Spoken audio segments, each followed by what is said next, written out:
ಲೋಕಸಭಾ ಕ್ಷೇತ್ರದ ಜನರ ಅಭಿಪ್ರಾಯ ಮತ್ತು ಅವರ ಒಲವು ಹಾಗೂ ಚುನಾವಣಾ ವಾತಾವರಣ ಹೇಗಿದೆ ಅನ್ನೋದರ ಗ್ರೌಂಡ್ ರಿಪೋರ್ಟ್ ಅನ್ನ ನಿಮ್ಮ ಮುಂದೆ ಇಡ್ತಾ ಇದ್ದೀವಿ. ಸೊ ಈಗ ಫೈಟ್ ಇರೋದು ಕಾಂಗ್ರೆಸ್ ಮತ್ತು ಬಿಜೆಪಿ ನಡುವೆ, ಹೌದಾ ಸರ್? ಫೈಟ್ ಇದೆಯಾ ಸರ್? ಪಂಚಾಯಿತಿಯ ಸದಸ್ಯನ ಮಟ್ಟದವರೆಗೂ ಕೂಡ ನಾನು ಇಲ್ಲೇ ಇದ್ದು ಆ ಸೇವೆಯನ್ನು ಮಾಡುವಂತ ಕೆಲಸವನ್ನ ನಾನು ಮಾಡ್ಕೊಂತ ಬಂದಿದ್ದೆ. ಗೀತಾ ಶಿವರಾಜ್ ಕುಮಾರ್ ಅವರು ಇಲ್ಲಿ ಅವೈಲಬಿಲಿಟಿ ಇರೋದಿಲ್ಲ ಅನ್ನೋದು ನಿಮ್ಮ ವಾದ. ಅಪ್ಪಿತಪ್ಪಿ ಗ್ಯಾರಂಟಿ ನಂಬ್ಕೊಂಡು ಈ ಕಾಂಗ್ರೆಸ್ ಸರ್ಕಾರಕ್ಕೆ ಆಡಳಿತ ತಂದಾಗಿದೆ. ಸೊ ಈ ಚುನಾವಣೆ ಬುದ್ಧಿ ಕಲಿತು 100% ಕಾಂಗ್ರೆಸ್ ಅನ್ನ ವಿರೋಧ ಪಕ್ಷದ ನಾಯಕರ ಸ್ಥಾನ ಕೂಡ ಪಾರ್ಲಿಮೆಂಟ್ ಇಲ್ಲ. ಯಡಿಯೂರಪ್ಪನವರು ಸುಮ್ಮನಾಗ, ವಿಜಯೇಂದ್ರ ಅವರು ರಾಜೀನಾಮೆ ಕೊಡಬೇಕು, ರಾಘವೇಂದ್ರ ಅವರು ಸೋಲ್ಬೇಕು, ಇದೇ ನನ್ನ ಗುರಿ ಅಂತ ಈಶ್ವರಪ್ಪನವರು ಬೆಳಗ್ಗೆ ತಾನೇ ಹೇಳಿದ್ರು.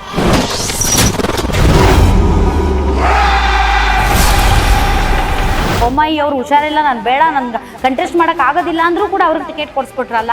ಅಲ್ಲಿವರೆಗೆ ನಾನು ಸಪೋರ್ಟ್ ಮಾಡ್ತಿದ್ನಲ್ಲ, ನನಗೆ ಅನ್ಯಾಯ ಮಾಡಿದ್ದಕ್ಕೆ ನಾನು ಇವತ್ತು ರೆಬಲ್ ಆಗಿ. ಬೊಮ್ಮಾಯಿಜಿ ಅವರು ನಿಂತ್ಕೊಬೇಕು ಅಂತ ಅವ್ರು ಅಪೇಕ್ಷೆ ಪಟ್ಟಾಗ ಅಥವಾ ಹೈಕಮಾಂಡ್ ಆದೇಶ ಮಾಡಿದಾಗ ಇಲ್ಲಿ ಯಡಿಯೂರಪ್ಪನವ್ರು ಏನ್ ಮಾಡಕ್ಕಾಗತ್ತೆ, ವಿಜಯೇಂದ್ರ ಅವ್ರು ಏನ್ ಮಾಡಕ್ಕಾಗತ್ತೆ, ರಾಘಣ್ಣ ಏನ್ ಮಾಡಕ್ಕಾಗತ್ತೆ?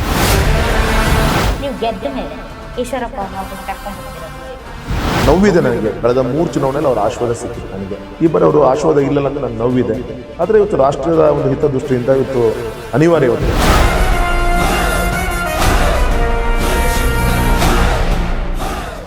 ಗ್ಯಾರಂಟಿ ಗ್ಯಾರಂಟಿ ಗ್ಯಾರಂಟಿ, ಇದು ಗ್ಯಾರಂಟಿ ನ್ಯೂಸ್.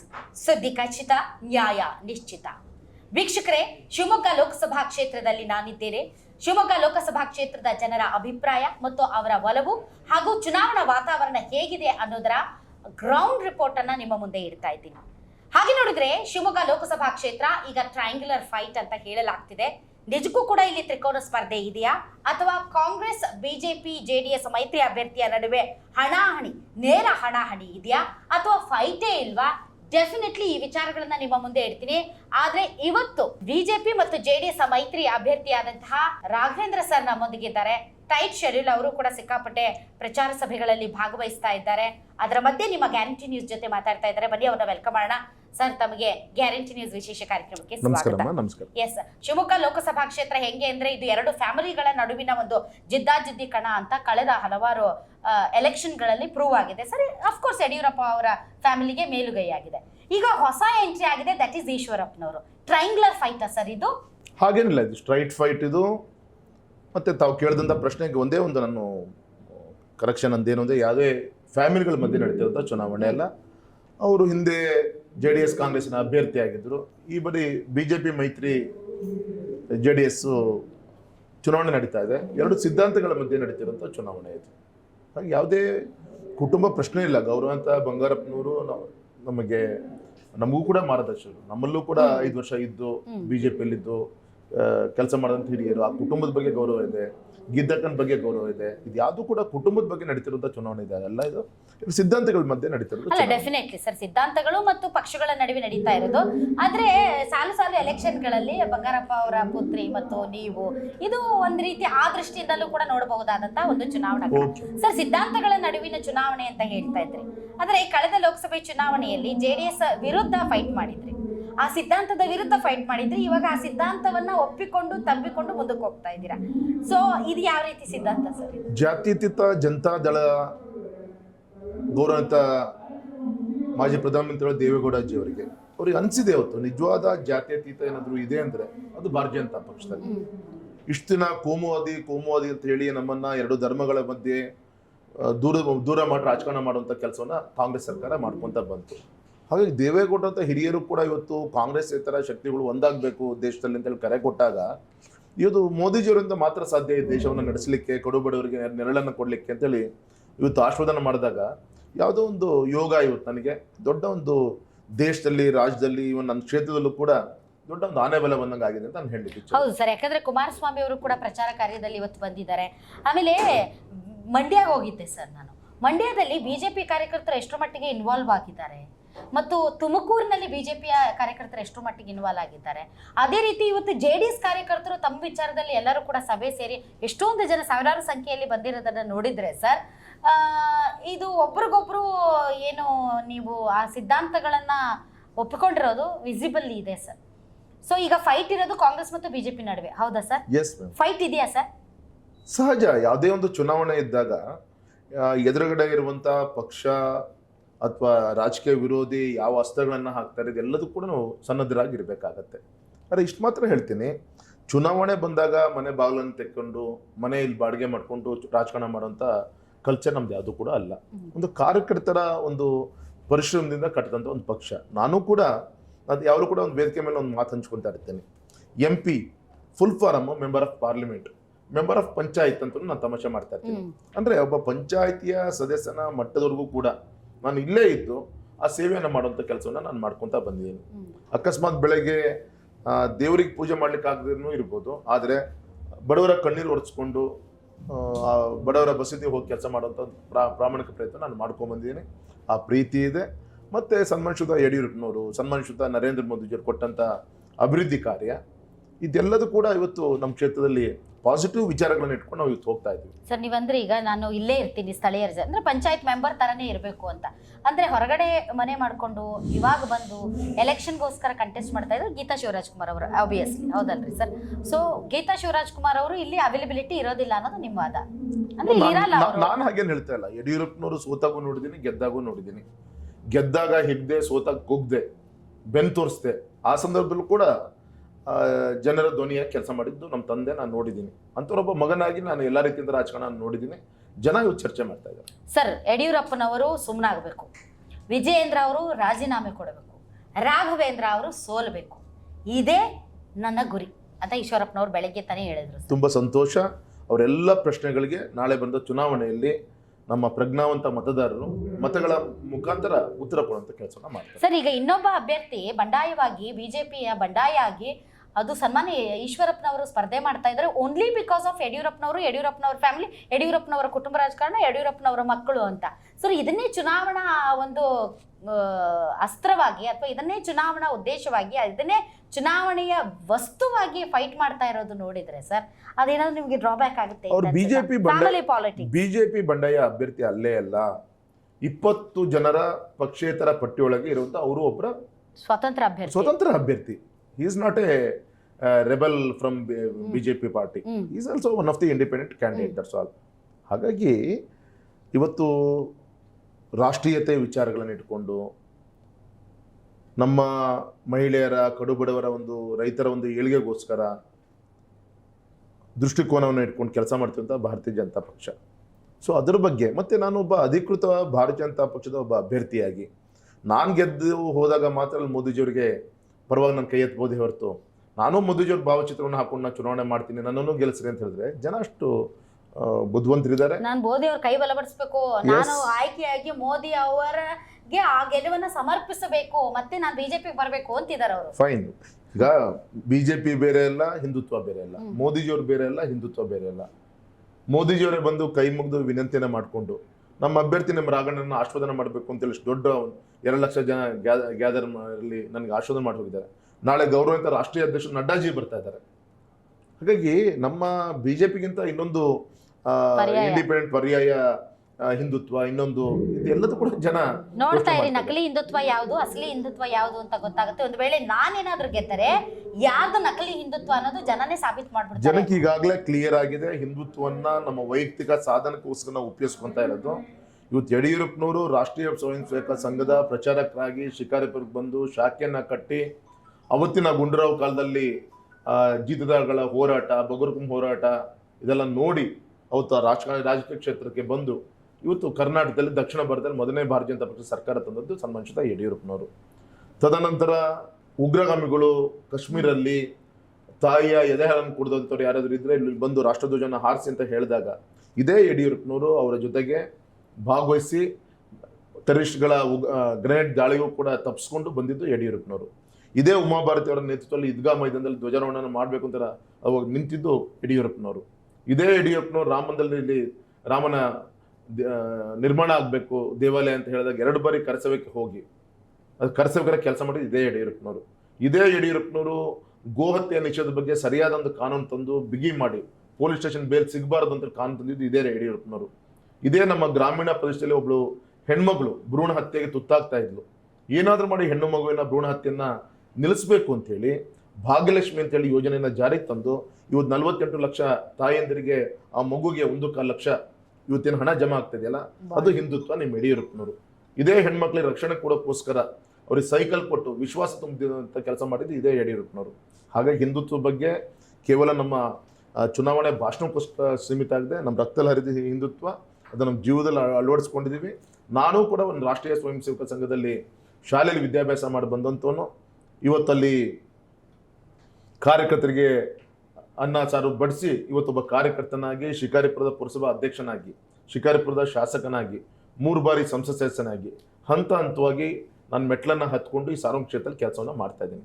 ಈಗ ಅದು ಕುಟುಂಬ ರಾಜಕಾರಣ, ಇನ್ನೊಂದು ಬಣ್ಣ ಹಚ್ಚುವಂಥ ಕೆಲಸ ಇದೇ ನಾಯಕರುಗಳು ಮಾಡ್ತಾ ಇದ್ದಾರೆ.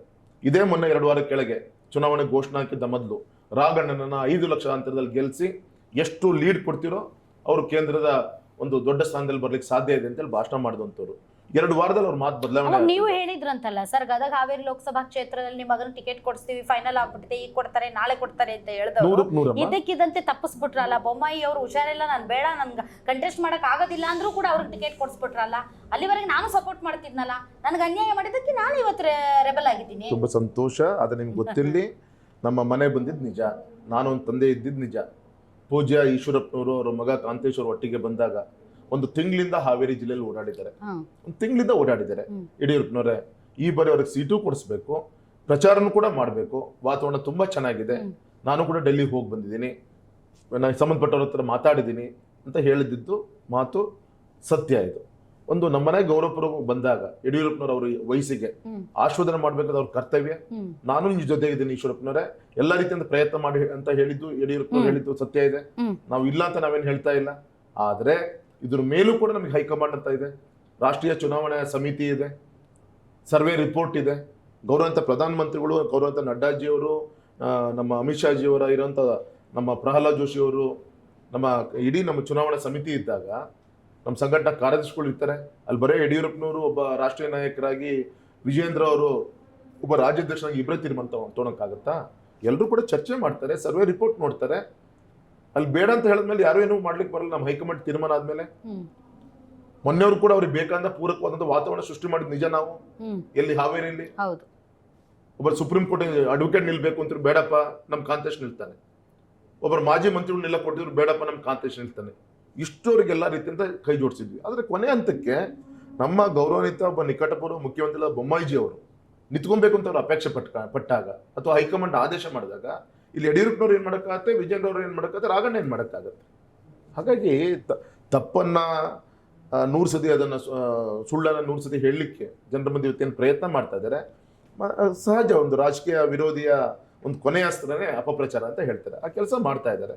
ನಂಗೆ ವಿಶ್ವಾಸ ಇದೆ ಜನ ಇವತ್ತು ಮೋದಿಜಿ ರಾಷ್ಟ್ರೀಯತೆ, ಯಡಿಯೂರಪ್ಪನವರ ಮಾಡಿದಂತ ಈ ಕ್ಷೇತ್ರದ ಸರ್ವಾಂಗೀಣ ಅಭಿವೃದ್ಧಿ ನೋಡ್ಕೊಂಡು ಜನ ಓಟನ್ನ ಹಾಕ್ತಾರೆ. ಸರ್, ಇಬ್ಬರ ನಡುವಿನ ಜಗಳ ಮೂರನೇವರಿಗೆ ಲಾಭ ಅನ್ನೋ ತರದಲ್ಲಿ ಸರ್, ಈಗ ಈಶ್ವರಪ್ಪನವರು ಕಂಟೆಸ್ಟ್ ಮಾಡ್ತಾ ಇರೋದ್ರಿಂದ ಈಶ್ವರಪ್ಪನವರ ಮತಬುಟ್ಟಿ ಮತ್ತು ನಿಮ್ದು ಮತಬುಟ್ಟಿ ಒಂದೇ ಆಗಿರೋದ್ರಿಂದ ಸೊ ಈ ಒಂದು ವೋಟ್ ಬ್ಯಾಂಕ್ ಸ್ಪ್ಲಿಟ್ ಆಗಿ 3ನೇ ಅಭ್ಯರ್ಥಿ ಅಂದ್ರೆ ಗೀತಾ ಶಿವರಾಜ್ಕುಮಾರ್ ಅವರಿಗೆ ಅದು ಪ್ಲಸ್ ಪಾಯಿಂಟ್ ಆಗುತ್ತಾ, ಇಬ್ಬರ ಜಗಳದಲ್ಲಿ ಅವ್ರಿಗೆ ಲಾಭ ಆಗುತ್ತಾ ಅನ್ನೋ ತರದ ವಿಶ್ಲೇಷಣೆಗಳು ಹೊರಗಡೆ ಬರ್ತಾ ಇದೆ. ಬಟ್ ಆನ್ ಗ್ರೌಂಡ್ ಯಾವ ರೀತಿ ಇದೆ ಸರ್? ನಿಜಕ್ಕೂ ಕೂಡ ನಮ್ಮ ಗ್ಯಾರಂಟಿ ಟಿವಿ ಮುಖಾಂತರ ನಾನು ವಿನಂತಿ ಮಾಡ್ಕೊಂತೀನಿ, ಯಾವುದೇ ಕಾರಣಕ್ಕೂ ಮೋಸ ಹೋಗಬೇಡಿ. ಹಿಂದುತ್ವಕ್ಕೆ ಇನ್ನೊಂದು ಪರ್ಯಾಯ ಹೆಸರು ಬಿಜೆಪಿ, ಬಿಜೆಪಿಗೆ ಇನ್ನೊಂದು ಪರ್ಯಾಯ ಹೆಸರು ನರೇಂದ್ರ ಮೋದಿಜಿಯವರು, ಮೋದಿಜಿಗೆ ಇನ್ನೊಂದು ಪರ್ಯಾಯ ಹೆಸರು ಹಿಂದುತ್ವ. ಹಾಗಾಗಿ ಇಲ್ಲಿ ಯಾವುದೇ ಗೊಂದಲವನ್ನು ಮಾಡ್ಕೊಳ್ಳೋದು ಬೇಡ. ಎಲ್ಲರೂ ಮೋದಿಜಿಯವ್ರನ್ನ ಭಾರತೀಯ ಜನತಾ ಪಕ್ಷ, ಇದು ಭಾರತೀಯ ಜನತಾ ಪಕ್ಷ ಸರ್ಕಾರ ಸುಮಾರು 60 ವರ್ಷಗಳ ತಪಸ್ಸು, ಅಯೋಧ್ಯೆಯ ಶ್ರೀರಾಮ ಮಂದಿರ ಆಗ್ಬೇಕು ಅಂತೇಳಿ 400 ವರ್ಷಗಳ ಹೋರಾಟ, ಅಲ್ಲಿ ಸರಾಯು ನದಿಯಲ್ಲಿ ಹರಿದೋದಂತ ನೀರೆಷ್ಟು ರಕ್ತನೂ ಕೂಡ ಅಷ್ಟೇ ಹರಿದೋಯ್ತು. ರಕ್ತನೂ ಕೂಡ ಅಷ್ಟೇ ಕರ್ತವ್ಯಕರ ಅನೇಕ ಮಾರಣ ಹೋಮ ಆಯಿತು, ಹುತಾತ್ಮರಾದರು, ಅವ್ರ ಹೆಂಡತಿ ಮಕ್ಕಳು ವಿಧವೆಯರಾಗಿದ್ದಾರೆ, ತಂದೆ ತಾಯಿಂದ ತಬ್ಬಲಿಗಳಾಗಿದ್ದಾರೆ. ಅವರೆಲ್ಲರ ಒಂದು ಪರಿಶ್ರಮದ ಭವ್ಯ ಶ್ರೀರಾಮ ಮಂದಿರ ಮತ್ತೊಮ್ಮೆ ಪುನರ್ ಪ್ರತಿಷ್ಠಾಪನಾ ಕಾರ್ಯಕ್ರಮ ಪಟ್ಟಾಧಿಕಾರ ಕಾರ್ಯಕ್ರಮ ಅಲ್ಲಾಗಿದೆ.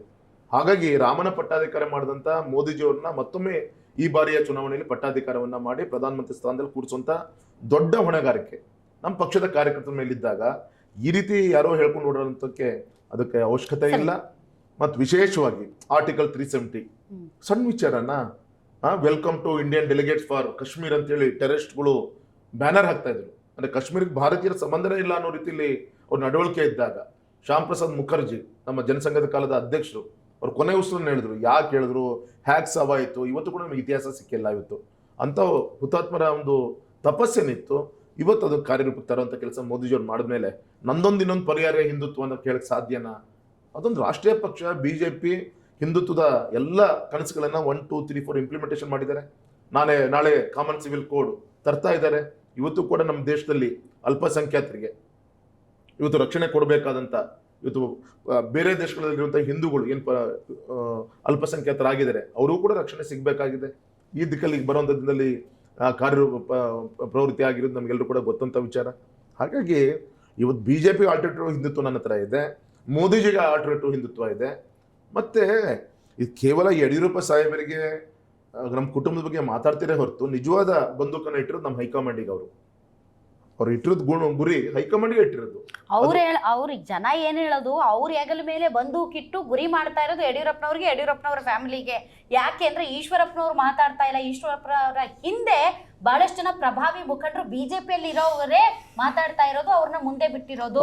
ಯಡಿಯೂರಪ್ಪನವರನ್ನ ಟಾರ್ಗೆಟ್ ಮಾಡಿ ಈಶ್ವರಪ್ಪನವರ ಭುಜದ ಮೇಲೆ ಇಟ್ಟಿದ್ದಾರೆ ಕೋವಿ ಅಂತ. ಸರಿ ಇದೆ, ಅವ್ರಂಗೆ ಹೇಳ್ಕೊಂತ ಇದಾರೆ ಪಾಪ. ಅವ್ರು ಹೇಳ್ತಿರೋ ಪ್ರಸ್ತಾಪ ಮಾಡ್ತಿರೋಂತ CT ರವಿ ಅವರು ಕಟ್ಟ BJP ವಾದಿ. ಮೊನ್ನೆ ನಿಮ್ ರಾಘಣ್ಣನ ನಾಮಪತ್ರಕ್ಕೆ ಸಲ್ಲಿಸಿ ಆಶ್ವಾದನ ಮಾಡಿ ಹೋಗಿದ್ದಾರೆ. ಅವ್ರು ಹೇಳ್ತಿರೋ ಪ್ರತಾಪ್ ಸಿಂಹ ನಿಮ್ ರಾಘಣ್ಣನ ಪರವಾಗಿ ಬೈಂದೂರಲ್ಲಿ ಕೆಲಸ ಮಾಡ್ತಾ ಇದ್ದಾರೆ. ಅರ್ಥ ಆಯ್ತಲ್ವಾ? ಯಾರು ಪಾಪ ಇಲ್ಲ, ಸುಮ್ನೆ ಅವ್ರಿಗೆ ಬೇಕಾದ ರಘುಪತಿ ಭಟ್ರು ಬರೋದ್ ನೋಡ್ದೆ ಗೌರವಂತ ರಘುಪತಿ ಭಟ್ರು ಇಲ್ಲಿ ಬಂದಿದ್ದಾರೆ. ಹಾಗಾಗಿ ಅವರ ಪಾಪ ಸಹಜ ಅವ್ರು ಮಾಡ್ಲಿ. ಒಂದು ನೋವಿದೆ ನನಗೆ, ಕಳೆದ 3 ಚುನಾವಣೆಯಲ್ಲಿ ಅವ್ರ ಆಶೀರ್ವಾದ ಸಿಕ್ಕಿತ್ತು ನನಗೆ. ಈ ಬಾರಿ ಅವರು ಆಶೀರ್ವಾದ ಇಲ್ಲಲ್ಲ ಅಂತ ನಂಗೆ ನೋವಿದೆ. ಆದರೆ ಇವತ್ತು ರಾಷ್ಟ್ರದ ಒಂದು ಹಿತದೃಷ್ಟಿಯಿಂದ ಇವತ್ತು ಅನಿವಾರ್ಯ, ಇವತ್ತು ಹೆಜ್ಜೆ ಮುಂದಿಡ್ಬೇಕಾಗತ್ತೆ, ಸವಾಲು ಸ್ವೀಕಾರ ಮಾಡ್ಬೇಕಾಗತ್ತೆ, ಎದುರಿಸ್ಬೇಕಾಗತ್ತೆ. ಆ ಒಂದು ಇದರಲ್ಲಿ ನಾನು ಇವತ್ತು. ಸರ್, ಈಗ ಜನರ ವಿಚಾರಕ್ಕೆ ಬಂದ್ರೆ ಸರ್, ಶಿವಮೊಗ್ಗ ಲೋಕಸಭಾ ಕ್ಷೇತ್ರದಲ್ಲಿ ಆಗಿರುವ ಅಭಿವೃದ್ಧಿ ಕಾರ್ಯಗಳೇನು, ಸಮಸ್ಯೆಗಳೇನು, ಜನರಿಗೆ ಏನು ಬೇಕು, ನಾನು ಏನು ಕೊಡ್ತೀನಿ, ಜನ ಯಾಕೆ ನನಗೆ ಓಟ್ ಹಾಕಬೇಕು ಅನ್ನುವಂಥ ಪ್ರಚಾರಕ್ಕಿಂತ ಜಾಸ್ತಿ ಸರ್, ಯಾರು ನಿಜವಾದ ಹಿಂದೂಗಳು, ಯಾರು ನಿಜವಾದ ಹಿಂದೂಗಳೆಲ್ಲ, ನಿಜವಾದ ಹಿಂದುತ್ವವಾದಿಗಳು ಯಾರು ಅನ್ನೋದ್ರ ಬಗ್ಗೆ ಚರ್ಚೆ ಆಗ್ತಾ ಇದೆ ಅಲ್ಲ ಸರ್. ಯಡಿಯೂರಪ್ಪನವರ ಕುಟುಂಬ ರಾಜಕಾರಣದಲ್ಲಿ ಇರಬೇಕಾ ಬೇಡವಾ, ಬೇರೆಯವ್ರ ಕುಟುಂಬ ಬರಬೇಕಾ ಬೇಡವಾ? ಶಿವಮೊಗ್ಗ ಲೋಕಸಭಾ ಕ್ಷೇತ್ರದಲ್ಲಿ ಇದು ಚರ್ಚೆ ಆಗ್ತಾ ಇದೆ. ಕಂಪ್ಯಾರಿಟಿವ್ಲಿ ಬೇರೆ ಕ್ಷೇತ್ರಗಳಿಗಿಂತ ಇಲ್ಲಿ ಕ್ಷೇತ್ರದಲ್ಲಿ ಸೌಂಡ್ ಆಗ್ತಾ ಇರುವಂತ ಚುನಾವಣಾ ವಸ್ತುಗಳೇ ಬೇರೆ, ವಿಷಯಗಳೇ ಬೇರೆ ಸರ್. ಅತ್ಯಂತ ಪ್ರಜ್ಞಾವಂತ ಮತದಾರ ಬಂಧುಗಳಿರುವಂಥ ಶಿವಮೊಗ್ಗ ಕ್ಷೇತ್ರ, ಉಡುಪಿ ಜಿಲ್ಲೆಯ ಬೈಂದೂರು ಕಾನ್ಸ್ಟಿಟ್ಯೂನ್ಸಿ ಕೂಡ ನಮ್ಮ ಲೋಕಸಭಾ ಕ್ಷೇತ್ರಕ್ಕೆ ಬರುತ್ತೆ. ಇವತ್ತು ಮುಂದಿನ ಒಂದು ದಿನಗಳಲ್ಲಿ ನೀವು ಏನು ಮಾಡ್ತೀರಿ, ಹಿಂದೆ ಏನು ಮಾಡಿದ್ರೆ, ಈ ಅಭಿವೃದ್ಧಿ ಕೆಲಸ, ಇದೆಲ್ಲ ವಿಚಾರಗಳ ಬಗ್ಗೆ ಚರ್ಚೆ ಆಗಬೇಕಿತ್ತು. ತಾವೇ ಹೇಳ್ದಂಗೆ ತುಂಬ ನೋವಿನ ಸಂಗತಿ ಅಂದರೆ ವೈಯಕ್ತಿಕ ಟೀಕೆ ಟಿಪ್ಪಣಿಗೆ ಸೀಮಿತವಾಗಿ ಚುನಾವಣೆ ನಡೀತಾ ಇದೆ. ಆದರೆ ಪ್ರಜ್ಞಾವಂತ ನಮ್ಮ ಮತದಾರರು ಇವತ್ತು ಬುದ್ಧಿವಂತರಿದ್ದಾರೆ. ವಿಧಾನಸಭಾ ಚುನಾವಣೆಯಲ್ಲಿ ಏನು ಮಾಡಬೇಕು, ಲೋಕಸಭಾ ಚುನಾವಣೆಯಲ್ಲಿ ಏನು ಮಾಡಬೇಕು, ರಾಷ್ಟ್ರೀಯ ವಿಚಾರಗಳಿಗೆ ಬಂದಾಗ ಇವತ್ತು ನಮ್ಮ ನಿಲುವೇನು, ಇದ್ರ ಬಗ್ಗೆ ನಾವು ಏನೇ ಅಭ್ಯರ್ಥಿಗಳು, ನಮ್ಮ ರಾಜಕೀಯ ಪಕ್ಷದ ಮುಖಂಡಗಳು ಏನೇ ತಪ್ಪದಾರಿ ಎಳೆಯೋಕ್ಕಂಥ ಪ್ರಯತ್ನವನ್ನು ಮಾಡಿದ್ರು ಕೂಡ ಯಾವತ್ತೂ ಕೂಡ ಪ್ರಜ್ಞಾವಂತ ನಮ್ಮ ಮತದಾರರು ಯಾವತ್ತೂ ಕೂಡ ಮೋಸ ಹೋಗಿಲ್ಲ. 100ಕ್ಕೆ 100 ಈ ಬಾರಿ ಮೋದಿಜಿಯ ಪರವಾಗಿ ನಿಲ್ಲುವಂಥದ್ದು ಕೂಡ ಅಷ್ಟೇ ಸತ್ಯ. ಮತ್ತು ವಿಶೇಷವಾಗಿ ಇವತ್ತು ನಿಮ್ಮ ಗ್ಯಾರಂಟಿ ನ್ಯೂಸ್ ಚಾನಲ್ ಏನಿದೆ, ನಂಗೆ ಇನ್ನೊಂದು ಗ್ಯಾರಂಟಿ ನೆನಪು ಬರ್ತಾ ಇದೆ. ನಮ್ಗೆ ಕಾಂಗ್ರೆಸ್ಸಿನ ಗ್ಯಾರಂಟಿ. ಚುನಾವಣಾ ಪೂರ್ವದಲ್ಲಿ ಅವರೇನು ಆಶ್ವಾಸನೆಗಳನ್ನು ಕೊಟ್ಟಿದ್ರು, ಚುನಾವಣೆ ಬಂದಾದ ಮೇಲೆ ಅವರ ಗ್ಯಾರಂಟಿ ಕಾರ್ಯಕ್ರಮಗಳನ್ನ ಯಾವ ರೀತಿ ಅದನ್ನು ಲಿಮಿಟೇಷನ್ಸ್ ಮಾಡ್ತಾ ಇದ್ದಾರೆ. ಉದಾಹರಣೆ ಅಕ್ಕಿ ಕೊಡ್ತೀನಿ ಅಂತ ಅಂದರು, ಒಂದು ಕಾಳು ಅಕ್ಕಿ ಕೊಡ್ತಾ ಇಲ್ಲ. ಎಲ್ಲ ನಿರುದ್ಯೋಗಿ ಯುವಕರಿಗೆ ಡಿಗ್ರಿ 5 kg ಅಕ್ಕಿ ಕೊಡ್ತಾ ಇದಾರಲ್ಲ, ನಾವು ಕೊಡ್ತಾ ಇರೋದು 5 kg ಅಕ್ಕಿ ಕೊಡ್ತಾ ಇದ್ದಾರೆ. 5 kg ಅಕ್ಕಿಗೆ ಇನ್ನೂ ಎಕ್ಸ್ಟ್ರಾ 5 kg ಅಕ್ಕಿಗೆ ದುಡ್ಡು ಕೊಡ್ತಾ ಇದ್ದಾರೆ. ನಾನು ದೇವಸ್ಥಾನದಲ್ಲಿ ಕೂತ್ಕೊಂಡು ಮಾತಾಡ್ತೀನಿ ಅಂತ ಅಷ್ಟೇ ನಾನು ಹೇಳ್ತೀನಮ್ಮ. ಇವತ್ತು ಕೂಡ 5 kg ಅಕ್ಕಿ ಕೊಡ್ತಿರೋದು ನಾವು, ನರೇಂದ್ರ ಮೋದಿ ಅವರು. ಇನ್ನು 5 kgಗೆ 30-32 ರೂಪಾಯಿ ಹಣವನ್ನು ಅಲ್ಲೊಬ್ಬ ಇಲ್ಲೊಬ್ಬ ಕೊಡ್ತಾ ಇದ್ದಾರೆ. ಇವತ್ತಿನ ಕಾಲದಲ್ಲಿ 32 ರೂಪಾಯಿ ಮನುಷ್ಯ ತಿನ್ನುವಂತ ಅಕ್ಕಿ ಸಿಗಲ್ಲ. ಇವತ್ತು ನೀವೇ ಎಷ್ಟು 27 ರೂಪಾಯಿ 28 ರೂಪಾಯಿಗೆ ಮೋದಿ ಅವರು ಅಕ್ಕಿ ಮಾರ್ತಾ ಇದ್ದಾರೆ. ಎಸ್ 29 ರೂಪೀಸ್ಗೆ ಒಳ್ಳೆ ಸೋನಾ ಮಸೂರಿ ಮಾತ್ರ ಕೊಟ್ಟೋದು ಒಳ್ಳೆ ಅಕ್ಕಿ, ಅವರು ಕೊಡೋದು ಕೆಟ್ಟ ಅಕ್ಕಿ. ಎಸ್ ನಮ್ಮ ಅವ್ರು ಕೊಟ್ಟಿದ್ದು ಚೊಂಬು ಅಂತ ಇವತ್ತೇನು ಅಡ್ವರ್ಟೈಸ್ಮೆಂಟ್ ಹಾಕ್ತಾ ಇದ್ದಾರೆ. ಅದೇ ಚೊಂಬನ್ನ ಅಕ್ಷಯ ಪಾತ್ರೆಯಾಗಿ ಮಾಡಿಕೊಂಡು ಮೋದಿಜಿಯವರು ಒಳ್ಳೆ ಸೋನಾ ಮಸೂರಿ ಅಕ್ಕಿಯನ್ನೇ ನಮ್ಮ ಬಡವರಿಗೆ ಕೊಡುವಂತ ಕೆಲಸವನ್ನು ಕೂಡ ಮಾಡ್ತಾ ಇದ್ದಾರೆ. ಈ ದೇಶದ ಅಭಿವೃದ್ಧಿ ಕೆಲಸನೂ ಕೂಡ ಮಾಡ್ತಾ ಇದ್ದಾರೆ. ಮೊನ್ನೆ ಒಬ್ಬ ಪಾಪ ನಾವೇ ಹೇಳ್ಕೊಟ್ಟಿದ್ದು, ಒಬ್ಬ ಸರ್ಕಾರಕ್ಕೆ ಎಕ್ಸೈಸ್ ಡ್ಯೂಟಿ ಹೆಚ್ಚಿಗೆ ಬರಲಿ ಅಂತ ಹೇಳಿ ಲಿಕ್ಕರ್ ಸೇಲ್ಸ್ಗೆ ತುಂಬಾ ಆದ್ಯತೆ ಕೊಡ್ಕೊಂತ ಬಂದಿದ್ವಿ. ಹಿಂದಿಂದ ಆಡಳಿತವನ್ನು ನಡೆಸ್ಕೊಂಡವರು. ಒಬ್ಬ ತೀರ್ಥಿಲ್ ಒಬ್ಬ ಬಡವ ಹೇಳ್ತಾ ಇದ್ದ, ನಾನು ದಿನಕ್ಕೆ 2 ಕ್ವಾರ್ಟರ್ ಕುಡಿಯಂತ ಅಭ್ಯಾಸ ಇದೆ ನನಗೆ. ನಾನು ಮೊದಲು 25 ರೂಪಾಯಿ ಇತ್ತು, ಈಗ 65-70 ರೂಪಾಯಿ ಆಯಿತು. ದಿನಕ್ಕೆ 2 ಕ್ವಾರ್ಟರ್ ಕುಡಿದ್ರೆ ನಾನು 100 ರೂಪಾಯಿನ ನಾನು ಸರ್ಕಾರ ಟ್ಯಾಕ್ಸ್ ಕಟ್ತಾ ಇದ್ದೀನಿ. ತಿಂಗಳಿಗೆ 3,000 ರೂಪಾಯಿ ಆಯಿತು. ನನ್ನ ಹೆಂಡತಿಗೆ 2,000 ರೂಪಾಯಿ ಕೊಡ್ತಾರೆ. ಇನ್ನೂ 1,000 ರೂಪಾಯಿ ಸಿದ್ದರಾಮಯ್ಯನವರೇ ಇಟ್ಕೊಂತ ಇದ್ದಾರೆ ಅಂತ ಅವ್ನು ಲೆಕ್ಕ ಕೊಟ್ಟ. ಅಲ್ಲ ಸರ್, ಇದು ಅಬಕಾರಿ ಸುಂಕ ಏನಿದೆ ಸರ್, ಎಲ್ಲಾ ರಾಜ್ಯ ಸರ್ಕಾರಗಳು ಅತ್ಯಂತ ಹೆಚ್ಚು ರೆವಿನ್ಯೂ ಜನರೇಟ್ ಮಾಡೋದು ಅದರಿಂದಲೇ ಸರ್. ನೀವಿದ್ದಾಗ್ಲೂ ಬಿಜೆಪಿ ಅವರು ಇದ್ದಾಗ್ಲೂ ಮಾಡಿದ್ರೆ ಕಾಲಕ್ಕೆ ತಕ್ಕಂತೆ ಅದರ ಪ್ರಮಾಣ ಹೆಚ್ಚಾಗ್ತಾ ಇದೆ. ಅದಕ್ಕೆ ನಾನು ನಿಮಗೆ ಹೇಳ್ತಾ ಇರೋದು, ಇಡೀ ದೇಶದಲ್ಲಿ ಹೈಯೆಸ್ಟ್ ಅಬಕಾರ ಸುಂಕ ಇರೋದಂಥದ್ದು, ಎಕ್ಸೆಸ್ ಡ್ಯೂಸ್ ಇರೋದು ಕರ್ನಾಟಕ. ಅಲ್ಲ ಸರ್, ನೀವು ಕುಡಿಬೇಡಿ ಅಂತ ಹೇಳೋದು ಬಿಟ್ಬಿಟ್ಟು ನೀವು ಕುಡಿದು ನಾ ಕುಡೀರಿ ಅಂತ ಹೇಳ್ತಾ ಇಲ್ಲಮ್ಮ ನಾನು. ಆ ಕುಡುಕನ ಒಂದು ನೋವು ಕೂಡ ನಿಮ್ಮ ಹತ್ರ ಇಂಡೈರೆಕ್ಟ್ ಆಗಿ ಅವರು ಕೂಡ ಟ್ಯಾಕ್ಸ್ ಪೇ ಮಾಡೋದ್ರಿಂದ he has got all the rights. ಅವ್ರಿಗೂ ಕೂಡ ರೈಟ್ಸ್ ಇದೆ ಹೇಳೋದಕ್ಕೆ, ಕುಡುಕರಿಗೆ ರೈಟ್ಸ್ ಇಲ್ಲ ಅಂತಲ್ಲ, ಯಾಕಂದ್ರೆ ಅವರೇ ಹೈಯೆಸ್ಟ್. ನಾನು ಹೇಳ್ತಾ ಇರೋದು, ಬಡವ್ರ ಜೋಬಿಗೆ ಕೈ ಹಾಕಿ ಕಿತ್ಕೊಂಡು ಮತ್ತೆ ಮನೆ ಕುಟುಂಬಕ್ಕೆ ಕೊಡುವಂತ ಕೆಲಸವನ್ನು ಈ ಕಾಂಗ್ರೆಸ್ ಅವರು ಮಾಡ್ತಾ ಇದ್ದಾರೆ. ಸಬ್ ರಿಜಿಸ್ಟರ್ ಆಫೀಸಲ್ಲಿ 100 ರೂಪಾಯಿ ಇರುವಂತ ಚಾಪಕ್ ಆಗದೆ ಇವತ್ತು 1,000 ರೂಪಾಯಿ ಆಗಿದೆ. ಹುಚ್ಚಪಟ್ಟೆ ಇವತ್ತು ಎಲ್ಲ ಹೆಚ್ಚಿಗೆ ಮಾಡಿದ್ದಾರೆ, ಪ್ರೈಸ್ ಹೆಚ್ಚಿಗೆ ಆಗಿದೆ. ಇಂಥ ಟೈಮಲ್ಲಿ ಬರಗಾಲದಲ್ಲೂ ಕೂಡ ಇವರು ನಮ್ಮ ಹೈನುಗಾರಿಕೆ ಮಾಡುವಂತ ರೈತರಿಗೆ ಸುಮಾರು 27 ಲಕ್ಷ ರೈತರ ಅಕೌಂಟಿಗೆ 680 ಕೋಟಿ, 1 ಲೀಟರ್ಗೆ 5 ರೂಪಾಯಿ ಪ್ರೋತ್ಸಾಹ ಧನ ಕೊಡುವಂತ ಇವತ್ತು ಕೂಡ ಅವ್ರು ಕೊಟ್ಟಿಲ್ಲ. ನಾವೇನು ಕೇಂದ್ರದಿಂದ ಫಸ್ಟ್ ಮೊದಲನೇ ಹಂತದಲ್ಲಿ 680 ಕೋಟಿ ಕೊಟ್ಟಿದ್ವಿ, ಅದರಲ್ಲೇ 2,000 ರೂಪಾಯಿ ಇವತ್ತು ಅಕೌಂಟಿಗೆ ಹಾಕುವಂಥ ಕೆಲಸವನ್ನ ಮಾಡ್ತಾ ಇದ್ದಾರೆ. ಹಾಗಾಗಿ ಇವತ್ತು ರೈತ ವಿರೋಧಿ ಸರ್ಕಾರ ಇದೆಲ್ಲದೂ ಕೂಡ ಜನ ಬೇಸತ್ತಿದ್ದಾರೆ. ಅಪ್ಪಿತಪ್ಪಿ ಗ್ಯಾರಂಟಿ ನಂಬ್ಕೊಂಡು ಈ ಕಾಂಗ್ರೆಸ್ ಸರ್ಕಾರಕ್ಕೆ ಆಡಳಿತ ತಂದಾಗಿದೆ. ಸೊ ಈ ಚುನಾವಣೆಯಲ್ಲಿ ಬುದ್ಧಿ ಕಲಿತು 100ಕ್ಕೆ 100 ಕಾಂಗ್ರೆಸ್ ಅನ್ನ ವಿರೋಧ ಪಕ್ಷದ ನಾಯಕನ ಸ್ಥಾನ ಕೂಡ ಇವತ್ತು ಪಾರ್ಲಿಮೆಂಟ್ ಇಲ್ಲ, ಅಲ್ಲಿ ಪಬ್ಲಿಕ್ ಗ್ಯಾಲರಿ ಕೂರಿಸುವಂತ ದಿನ ತುಂಬಾ ದಿನ ಇಲ್ಲ ಅಂತ ಹೇಳಲಿಕ್ಕೆ ಇಚ್ಛೆ. ಹಲವು ಬಾರಿ ಸಂಸದರಾಗಿದ್ದೀರಿ, ಕರ್ನಾಟಕವನ್ನ ಪ್ರತಿನಿಧಿಸಿದ್ದೀರಿ. ನಮ್ಮ ಗ್ಯಾರಂಟಿ ನ್ಯೂಸ್ ಸೇರಿದಂತೆ ಕರ್ನಾಟಕದ ಜನರ ಪರವಾಗಿ ನಿಮ್ಗೆ ಒಂದೇ ಒಂದು ರಿಕ್ವೆಸ್ಟ್ ಸರ್. ಕರ್ನಾಟಕದ ನಾಡು ನುಡಿ ಜಲ ಭಾಷೆ ಅನುದಾನ ಹಂಚಿಕೆ ಮತ್ತು ವಿಶೇಷ ಪ್ಯಾಕೇಜ್ಗಳ ವಿಚಾರದಲ್ಲಿ ದಯವಿಟ್ಟು ಧ್ವನಿ ಆಗ್ಬೇಕು ಸರ್. ನೀವು ಧ್ವನಿ ಆಗಿ ಮಾತಾಡ್ಬೇಕು. ನೀವು ಇಷ್ಟು ಚೆನ್ನಾಗಿ ಮಾತಾಡ್ತೀರಿ, ನೀವು ಅಲ್ಲೂ ಮಾತಾಡಬೇಕು ಸರ್. ನೀವು ನಮ್ಮ ರಾಜ್ಯಕ್ಕೋಸ್ಕರ ನೀವು ಧ್ವನಿ ಎತ್ತಲೇಬೇಕು ಸರ್. ಅದು ನಮ್ಮ ರಿಕ್ವೆಸ್ಟ್ ಸರ್, ರಾಜ್ಯದ ಪರವಾಗಿ. ನಂಬರ್ 1. ನಂಬರ್ 2, ನೀವು ಗೆದ್ದ ಮೇಲೆ ಈಶ್ವರಪ್ಪ ಅವ್ರನ್ನ ವಾಪಸ್ ಕರ್ಕೊಂಡ್ಬರ್ತೀರಾ ಬಿಜೆಪಿಗೆ? ನಾನೊಬ್ಬ ಸಾಮಾನ್ಯ ಕಾರ್ಯಕರ್ತಮ್ಮ, ನಾನೊಬ್ಬ ಶಿವಮೊಗ್ಗ ಕ್ಷೇತ್ರ ಒಬ್ಬ ಸಂಸದ ಸದಸ್ಯ ಅಷ್ಟೇ. ಪಕ್ಷದಲ್ಲಿ ಎಲ್ಲ ಕಾರ್ಯಕರ್ತರಿದ್ದಾಗ ನಾನು ಕೂಡ ಒಬ್ಬ. ಇದಕ್ಕೆ ರಾಜ್ಯ ರಾಷ್ಟ್ರ ಮಟ್ಟದ ಪಕ್ಷ ಇದೆ. ಇದು ಕುಟುಂಬ ರಾಜಕಾರಣ ಮಾಡ್ತಿರುವಂತ ಪಕ್ಷ ಅಲ್ಲ, ಇದು ಪಕ್ಷ ತೀರ್ಮಾನ ತೆಗೆದುಕೊಳ್ಳೋದು. ಬಟ್ ಡೆಫಿನೆಟ್ಲಿ ನೀವು ಅದಕ್ಕೆ ಸಪೋರ್ಟ್ ಮಾಡ್ತೀರಾ ಅವ್ರು ವಾಪಸ್ ಬರೋದಕ್ಕೆ? ತುಂಬಾ ಸಂತೋಷ ಅಲ್ಲಮ್ಮ, ಮನೆ ಕಟ್ತು ಅಂತಾರೋ ಅವರು ನಮ್ಮ ಜೊತೆ ಇದ್ದ ಸಂತೋಷ ಅಲ್ವಾ. Thank you sir, thank you very much ತಾವು ಇಷ್ಟೊತ್ತು ಕಾರ್ಯಕ್ರಮದಲ್ಲಿ ಮಾತಾಡಿದ್ದಕ್ಕಾಗಿ. ಇದು ರಾಘವೇಂದ್ರ ಅವರ ಮಾತು. ತಾನು ಏನು ಮಾಡಬಲ್ಲೆ ಅನ್ನೋದ್ರ ಬಗ್ಗೆ ಮಾತಾಡಿದ್ರು ಮತ್ತು ಈ ರೀತಿಯಾದ ರಾಜಕಾರಣದಿಂದ ಯಾವುದೇ ಲಾಭ ಇಲ್ಲ, ಮುಂದಿನ ದಿನಗಳಲ್ಲಿ ರಾಷ್ಟ್ರದ ವಿಚಾರದಲ್ಲಿ ಮತ್ತು ರಾಜ್ಯದ ವಿಚಾರದಲ್ಲಿ ರಾಜಿ ಇಲ್ಲ ಅನ್ನುವಂಥ ಮಾತುಗಳನ್ನ ಮಾತಾಡಿದ್ದಾರೆ. ಇದು ಇದರಿಂದ ವಿಶೇಷ ಕಾರ್ಯಕ್ರಮ. ಗ್ಯಾರಂಟಿ ನ್ಯೂಸ್, ಸುದ್ದಿ ಖಚಿತ, ನ್ಯಾಯ ನಿಶ್ಚಿತ.